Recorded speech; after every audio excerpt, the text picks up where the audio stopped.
你知道吗？从17岁起，我不是在恋爱，就是在分手。我从没独处过，从没为自己活过哪怕2个星期。光影23世，成年人的睡前小故事。我是阿月，每天为您带来最温暖的电影故事，一起来看美食、祈祷和恋爱。故事开始前，别忘了点击右下角的订阅按钮，让阿月的声音陪伴你每一个晚上。2010年，身为专栏人气作家的丽兹，由于要撰写一篇有关巴厘岛的游记，特意来到当地参观。而在旅程的末尾，他拜访了当地著名巫医赖爷。赖爷看着丽兹的掌纹，断言他这辈子会有2次婚姻，一段比较长，一段比较短，而且在接下来的6到10个月里，他会失去所有的金钱。不过不用担心，他失去的一切终将重新回到他的手里，而在那时，他会重返巴厘岛。对于这种充满玄学的预言，丽兹也只是随便听听，但他还是忍不住想问，自己现在的这段婚姻是长是短？赖爷却说天机不可泄露。临走前，赖爷送给丽兹一张神像，他指着画面人物的4条腿，祝福丽兹也能像这样脚踏实地，稳稳立足于这片土地上。赖爷希望丽兹不要只用头脑看世界，而是学会用心去体会世间的万物。在旁人眼中，丽兹的人生堪称完美。身为作家，她声名远扬，丈夫史蒂芬也是英俊潇洒，两人的感情是旁人羡慕不来的恩爱非凡。可就在这衣食无忧的惬意生活背后，丽兹却渐渐感到一股难以言说的空虚。与史蒂芬永远都不同频的对话，以及那无休止的社交晚宴，都让她不禁开始怀疑，这段婚姻真的是她想要的吗？这样的人生真的是她所期待的吗？而如今恰恰是从巴厘岛回来的第6个月，难道赖爷的预言就要成真了吗？丽兹趁着史蒂芬熟睡之际，打开了一只皮箱，那里面装满她收集的旅游杂志，每一张地图，每一幅风景，都是丽兹心向往之的所在。于是她回到史蒂芬的身边，第一次说出了自己的心声：我根本就不想结婚。自从这晚以后，丽兹便搬进好友迪利亚的家，可她毕竟与史蒂芬在一起了整整8年。尽管丽兹知道无法回到过去，但真要彻底斩断2人之间的感情，她还是不免感到痛苦。丽兹决定在起草离婚协议的同时，通过学习意大利语来转移注意力。由于自己写的剧目正在上映，丽兹便拉上迪利亚一起去观看。而在这规模狭小的剧场里，她与男主演大卫一见钟情。就在2人对视的一瞬间，他们的眼中只剩下了彼此。台上的表演还在继续，但台上人的魂魄已经飞向了台下。大卫将那满含爱意的台词通通献给了丽兹。 I love your pain, and I love that when we're together, I can make it go away. When I look into your eyes, I hear dolphins clapping. 演出结束后，大卫向丽兹展示家中供奉的古鲁，那是印度教的宗师，也是他的精神导师。大卫希望有朝一日能够去往古鲁在印度的静修处，和几百人在房间里用梵语吟诵神的名字。他相信那将会是一场洗涤精神的旅程。也就是自这天晚上过后，丽兹正式开始与大卫交往，并搬去了他的公寓。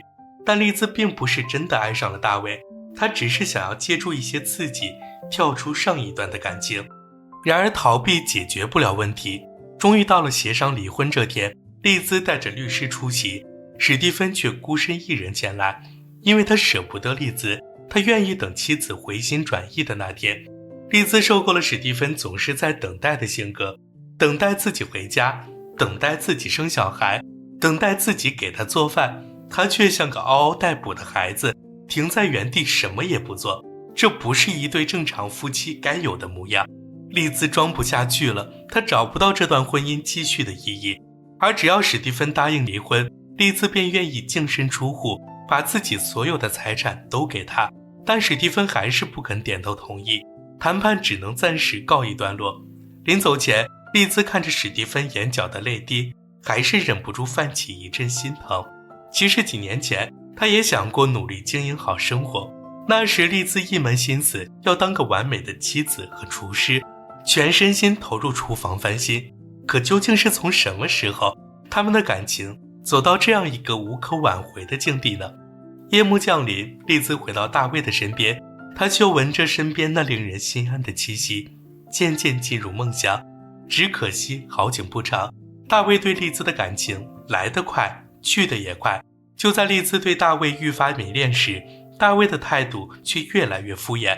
丽兹察觉到他的变化，察觉到那双曾注视着自己的眼睛不再有自己的身影时，她感到极度的恐慌。她开始吵闹，开始发疯，但无济于事。大卫仍旧无动于衷，仍旧漠视她的所有感情需求。而在那日复一日的争吵中，丽兹发现自己正在枯萎凋零。她翻出之前去巴厘岛时赖爷送的那张神像，想起赖爷的祝福，想起那个自己终会回到巴厘岛的预言。她毅然决定离开纽约，开始了为期1年的旅行。丽兹将希望寄托于异国他乡，寄托在于纽约迥异的风土人情里。她想通过旅行寻找那些已经丢失的激情，想为自己好好活一次。好友迪利亚却认为丽兹这是小孩子心性，天底下没有人的婚姻会是圆满的，大家不都是忍一忍就过去了吗？但丽兹不肯再妥协了。与此同时，律师传来消息，史蒂芬答应签署离婚同意书，而或许只有在分别的时候，大卫才能想起两人的甜蜜。他说只要丽兹留下来，自己就带她去吃最爱的印度餐厅。但回答大卫的只有一长串汽车尾气。机场分别时，迪利亚忍不住红了眼眶。其实她很羡慕丽兹有说走就走的勇气。她被孩子、丈夫牵绊在了家中，她舍不得，她也不能走。迪利亚只希望丽兹能带着自己的祝福飞得更高些，更潇洒些。丽兹的第一站是意大利的罗马，她站在天台俯瞰整个城市布局，一种不真实感让丽兹好半天都回不过神。她真的见到了那些旅游杂志的画面，错落有致的古老建筑勾勒出独特的城市风貌。丽兹在城里租下一间住处后，慢走在石板路上，她细细打量着那些布满历史风霜的建筑遗迹，恍惚间竟真的回到那个古老的年代。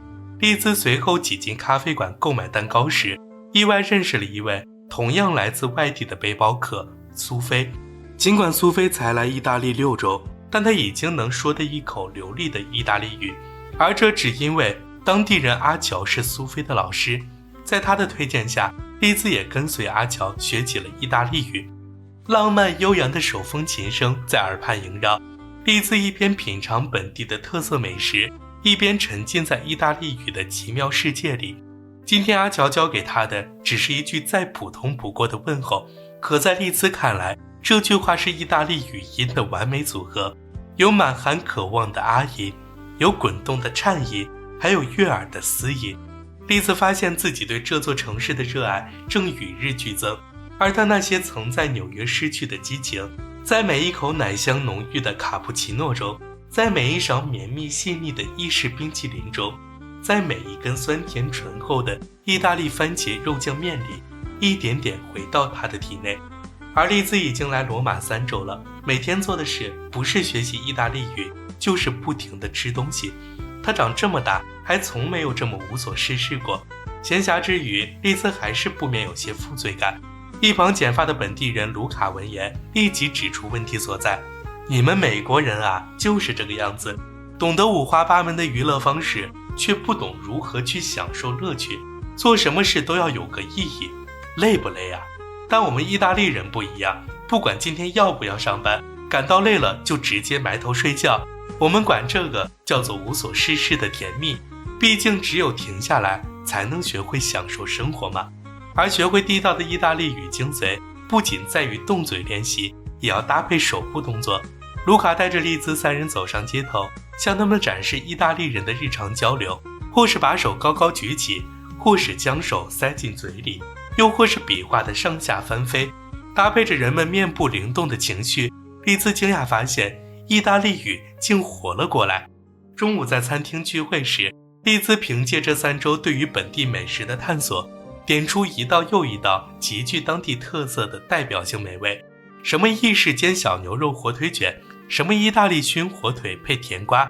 这一连串报菜名下来，听得本地人阿乔都自愧不如，直夸丽兹才是真正的罗马女人。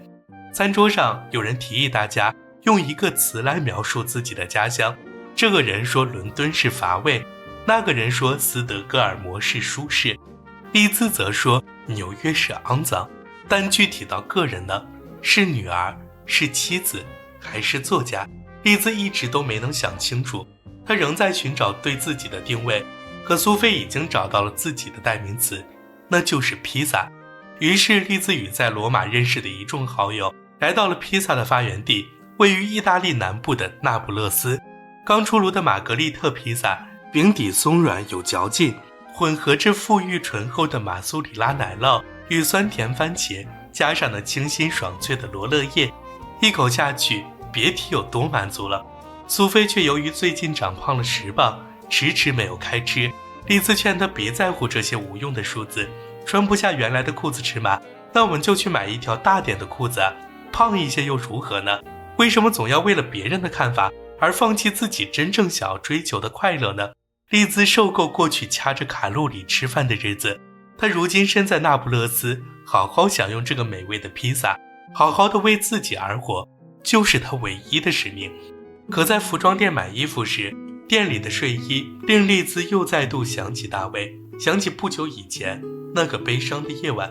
当时大卫说，不如你我就这样充满折磨的在一起，没有亲热，只有争吵，但只要维持现状，安于痛苦，我们就不会失去彼此。丽兹曾将这句话当作了真，她开始安慰自己，这是大卫爱自己的证明。可离开纽约，离开那不勒斯以后，丽兹与苏菲他们来到了奥古斯塔，这里曾是罗马的第一位皇帝存放遗体的地方，但后来在战争的摧残下，建筑先是被野蛮人破坏，再到后来成为斗牛场、烟火仓库，直到如今，这里被流浪汉当做了厕所。奥古斯塔成为一个袒露伤疤却人迹罕至的寂静之地。丽兹突然意识到，人之所以会安于在痛苦中生活，是因为害怕改变，害怕事物崩塌成废墟。可环顾这个地方，看到他所历经的混乱，看到他被改造、焚烧、掠夺的过程，如今又找到重塑自我的方式，丽兹便安心了。这个世界本就充满变化与混乱，生活不应害怕改变，毁灭是转变的契机。而他的人生其实也没那么糟糕，只有执着于某件事、某份感情，才是唯一的真正陷阱。丽兹给大卫写了封邮件，正式提出了分手。之后没过多久，便到了丽兹启程的日子。她的下一站是印度，因为丽兹想看看那个让大卫心心念念的古鲁究竟是一个怎样的人。欢送宴上，丽兹回首这一路走来，自己吃到的那么多美食，看过的那么多风景，见证一对恋人从相识、相知到相恋、相守的美好过程，内心便充满了感动。丽兹端起酒杯，与大家相约，来年再聚。印度在丽兹的印象中是一个古老的东方国度，她刚一下飞机，眼睛就紧紧盯着车窗外的风景，暗淡着与繁华纽约截然不同的城市景象。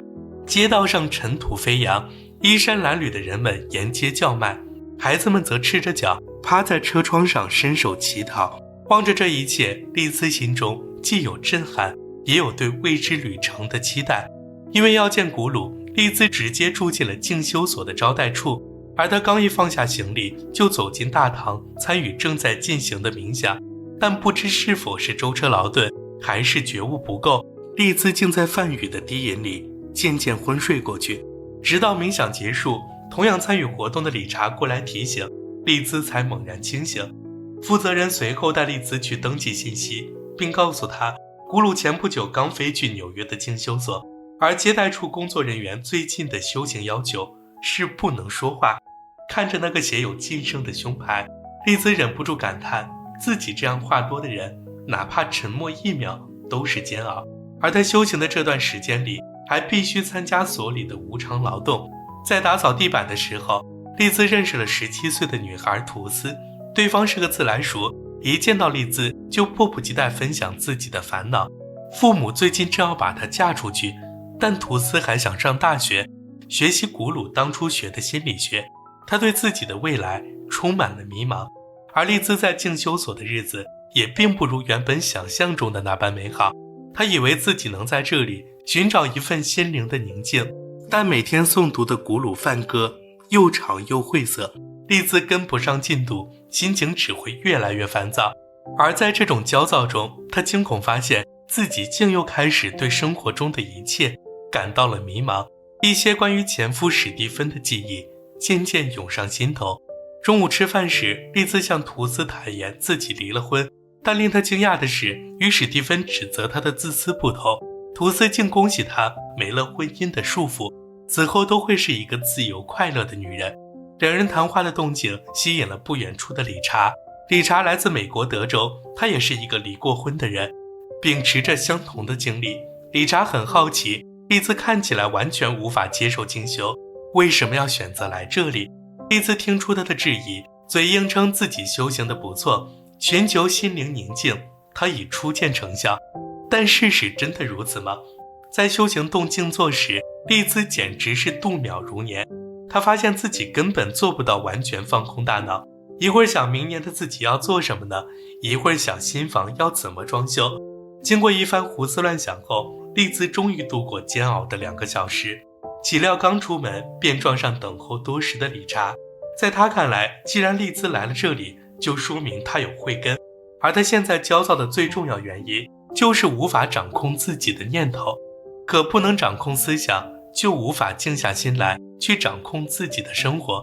但这种事急不来，人往往越是要求自己摒弃杂念，脑袋里的念头就越多。理查建议丽兹去花园里坐坐，什么也别要求自己，顺其自然就好。而丽兹在意大利给大卫寄出邮件后，一直都没收到回信。但在今天，他接到了大卫打来的电话。原来邮件里分手的话语当时吓坏了大卫，他幼稚地认为自己只要不回复，他们就还没分手。可一直拖着不是个事。大卫最近接到了一个重要的演出机会，想着既然你我都有了新的开始，那就好好告个别吧。他在话筒里祝福丽兹一路顺风，而两人的这段感情也在此刻正式画上句号。但感情哪有说割舍就能割舍的道理？丽兹以为自己已经放下大卫，可挂断电话后，他又止不住伤心。理查却觉得这没什么大不了的，既然想念一个人，那就使劲去想对方，想到你再也没精力为这个人流泪时，你的内心就会出现一片空白，而你再用这片空白去接纳这个世界，你会发现许多未曾注意过的来自其他人的爱意。到了那个时候，我想你会爱上整个世界。至于丽兹现在该如何度过这个悲痛的分手阶段，理查便认为他必须让自己忙碌起来，去冥想，去参加颂唱，去做义务劳动。看不懂古鲁梵歌也不要紧，没有对神明的虔诚也不重要，因为虔诚是爱的另一种表现方式。只要丽兹能够重新振作起来，她选定其他人作为自己愿意为之奉献的目标就好。有了理查的开导，丽兹的状态肉眼可见的好了起来。每天早晨的颂唱对她来说不再是负担，而丽兹将图斯则当作自己为之奉献的目标。考虑到印度的现实情况，男方家里有钱有地位，图斯嫁进去其实不算坏事，而丽兹一个局外人也帮不上什么，她能做的只有不断开导图斯接受现实，同时在心中默默祝福着他。终于到了图斯结婚这天，看着现场热闹的氛围，丽兹不禁想起与史蒂芬结婚的那一天。那一天的现场也是如此的欢快，他们在音乐声中跳舞，望向彼此的双眼里充满了爱意。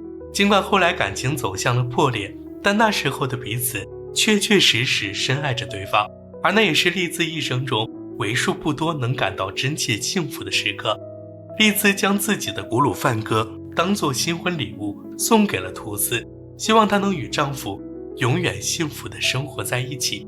和丽兹一样，参加图斯婚礼的理查同样想起了自己的婚姻，但他率先注意到丽兹的不对劲，便安慰她要学会原谅自己，释怀自己曾在婚姻犯下的错误。可对于丽兹来说，这话说得简单，做起来又谈何容易。看着面露悲伤的他，理查决定讲述起自己的过去。曾经的理查酗酒，沉迷违禁品，整个家因为他变得不像个家。妻子的争吵，孩子的哭泣，是他在家里听到过的最多的声音。直到有天下班，理查照旧去酒吧喝个烂醉，回家时他开着车冲进车库，却差点撞死儿子。于是自那晚以后，理查便没有了家。他的妻子当时在阁楼上目睹了这一切，便彻底死心，带着孩子远走高飞。如今儿子18岁了，刚考上大学。理查得知消息后，既欣慰又痛苦，因为他没能尽到一个父亲的责任，错过了孩子的成长。于是理查来到了静修院，为曾给妻儿带来的伤害而忏悔，也渴望在这里寻求内心的平静，救赎自己的灵魂。他与丽兹互相约定，只有能够真正原谅自己的那天，才可以离开这片宁静之地。理查的经历引起丽兹内心极大的震动，他这才反应过来，理查并非是好为人师的多管闲事之人，相反，他只是用自己的痛苦来帮助别人，不要重蹈他的覆辙。等到理查走后，丽兹脑海中又一次浮现婚礼那天的场景，只不过这一次，丽兹明明白白告诉了史蒂芬，这世上没有永恒的爱，人心总是会变的，他已经不再爱了，但只要能够抓住那个拥有彼此的瞬间，就已经足够珍贵。丽兹在心里正式向史蒂芬告别，向那个困于过去感情纠葛的自己告别。没过多久，理查结束了修行，踏上返乡的路途。而丽兹送走理查后，发现自己越来越享受静修院的时光。清晨的吟诵不再充满痛苦，他甚至开始沉思冥想，成为静修院的志愿者。而印度之旅带给丽兹的神圣意义，在他看来，归根到底就是一句话：上帝并没有兴趣去观览信徒到底长什么样，做什么事，但只要你心里有他，满怀虔诚，一心向善，你终究会得到救赎。最终，丽兹也告别了印度，踏上前往巴厘岛的飞机。罗马是他重获新生的起点，而印度则是他与过去彻底告别的地方。在这片古老而神秘的土地上，丽兹完成了内心的自我救赎。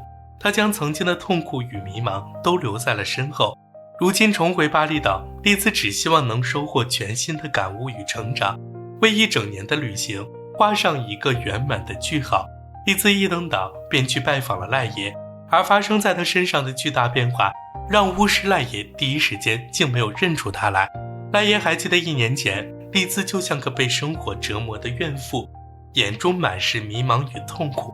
可如今站在他面前的丽兹容光焕发，举手投足间都洋溢着阳光自信的气息。赖爷告诉丽兹，要想长久地保持快乐，就必须时刻清楚自己身处何方。巴厘岛是天地交汇之所，正处于绝妙的平衡之中，所以神的成分不能太多，人的私欲也不能太重，否则生活就会过于疯狂。早上你可以进行在印度学到的冥想，白天你可以尽情享受巴厘岛的风光，而到了傍晚，一天将近之时，你就来见我，我需要你做一种新的冥想，非常简单，只需静静地坐着微笑。于是丽兹在巴厘岛的生活就这样开始了。清晨的冥想结束，他会骑上单车，穿梭于椰风蕉林之中，感受夹杂着湿润气息迎面扑来，只觉身心无比舒畅。可就在这天，丽兹不慎被一个男人开着车撞倒，划伤了腿部。赖爷推荐他去见家里的大姐伟阳，因为大姐制作的佳木汤药比任何抗生素都管用。而在伟阳的医馆中，丽兹认识了来自巴西的亚美尼亚，对方邀请她来参加今晚的宴会。丽兹本来担心腿上的伤口，想要拒绝，但她已经太久没有感受过狂欢的热闹了。她想念那跻身于人群中，享受美食与音乐带来的快乐。于是丽兹掀开了当作纱布的芭蕉叶，换上长裙，来到了派对。在这里，丽兹还见到那个撞倒自己的男人菲利普。通过交谈，他这才得知菲利普与自己一样都离过婚。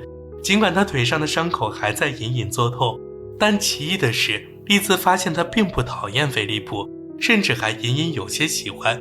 丽兹喜欢他恰到好处的关心，喜欢他对待孩子的耐心。亚美尼亚曾告诉自己要尽情恋爱，因为在巴厘岛中人人都会坠入爱河。于是第二天酒醒以后，丽兹邀请菲利普一起去喝杯咖啡，两人漫步在当地市集中，在各色独特的热带水果包围下，他们聊起过去旅行的见闻。菲利普说梵语中有个词汇叫做边缘人，这种人放弃了家庭生活的安逸，一生都在路上，以寻找生命的启示为目的，这与他们俩何其相似。菲利普曾在巴西生活了20年，与妻子结婚后便搬去澳大利亚，因为工作原因，妻子总是出差，他便老老实实在家带孩子。但遗憾的是，妻子最终还是提出了离婚。菲利普在讲述这段经历时，脸上的表情并没有任何异常。可第二天，丽兹将他带到赖爷面前时，赖爷一眼就看出了他的悲伤，看出他还没有治愈那段伤痛，看出他现在害怕敞开心扉，担心会再次受伤。而治愈的唯一办法就是学会信任，信任自己还会遇见更好的人，信任自己还有爱上别人的能力。伤心没关系，心碎意味着你曾为某些事努力过。赖爷的话语让菲利普陷入久久沉思。恰巧儿子马克也来到了巴厘岛，在这父子相见的短暂1周里，他们与丽兹一起爬上山头，一起眺望夕阳。马克很喜欢丽兹，大方且开朗，眼中充满对生活的激情。他希望父亲能重新开始一段新的感情，毕竟与母亲的婚姻已经是10年前的事了。如今最好的人就站在他面前，父亲怎么能因畏惧而迟迟不肯向前呢？有了儿子的这番鼓励，菲利普终于放下了心防。在一个宁静的深夜，他播放起自己制作的磁带，邀请丽兹度过甜蜜的一夜。而在随后的2个星期里，丽兹忘记了与赖爷的约定，爱情向他汹涌奔来，他几乎时时刻刻都与菲利普粘在一起，任由爱情的火焰将自己彻底点燃。可在一个清晨醒来后，丽兹恢复了一丝清明，她想起史蒂芬与大卫，她感到一股久违的恐惧，因为她害怕那把爱情之火会将自己再次焚尽。丽兹找到了大姐韦扬，诉说心中的烦恼，而韦扬作为过来人，觉得他对爱情的渴望与恐惧都很正常。韦扬也曾深爱过前夫，为了他甚至愿意上刀山下火海，但前夫朝自己砸来的头盔与拳头彻底浇灭心中的感情。可在巴厘岛，女人离婚后一无所有，为了争取女儿徒弟的抚养权，韦扬不得不卖掉房子，卖掉身上的所有物品，用以筹集律师费。多年来，他和女儿过着四处漂泊的日子。丽兹因此决定在回美国前，帮助韦扬筹集出一笔重建家园的善款。正巧马上要到他的生日，丽兹便给所有的亲朋好友发去邮件，讲述韦扬的故事。最终，他将18000美金交到了韦扬的手中。至于菲利普，丽兹思来想去，还是决定结束2人的关系，因为这种感情太过火了。他抛弃每天的冥想，不再去见赖爷。为了爱，他打乱了一切计划，也打乱了生活原本的平衡。于是当菲利普邀请他去不远处的小岛上游玩时，丽兹正式提出分手。2小时后，丽兹就要登上前往美国的飞机。临走前，他去拜访了赖爷。可当丽兹被问到与菲利普的感情时，他沉默了。赖爷看出丽兹仍在恐惧，可为爱失去平衡，其实也是生活平衡的表现。因为他失去的一些东西，像是通过冥想获得的宁静与感悟，最终都会从爱人身上重新找回来，而这就是一种新的平衡。赖爷的话为丽兹打开了新世界的大门，这一次他终于可以无所顾忌，坚定站在菲利普的身边，去迎接小岛，去面对未来那充满未知与向往的风景。全篇完。如果你喜欢我讲述的故事，可以点击观看光影230的播客列表，这里面分类整理了阿月讲述的近500部电影故事，总有一款适合陪伴您进入甜蜜的梦乡。当然也不要忘了订阅光影230，这样就能第一时间查看我的最新视频。美食、祈祷和恋爱是2010年美国剧情片。其实在生活的洪流中，我常常为了迎合他人的期待，扮演着各种角色，却渐渐迷失了自己。就像丽兹在婚姻中努力成为完美的妻子，知名的作家却失去了真正的快乐。而他的旅行是一场勇敢的回归。在意大利罗马，他尽情享受美食与生活，学会放下对意义的执着，享受无所事事的甜蜜。在印度的静修所，他直面内心的痛苦，与过去的感情纠葛告别，完成自我救赎。而在巴厘岛，他收获了爱情，在爱与自我平衡中经历了成长。丽兹重新发现自己的热爱，接纳自己的不完美。其实无论生活多么忙碌，都不应该忘记听听自己内心的声音。哦，对了，如果喜欢阿月讲的这个故事的话，别忘了点击右下角的订阅按钮哦，让我们每晚在光影23室相互陪伴。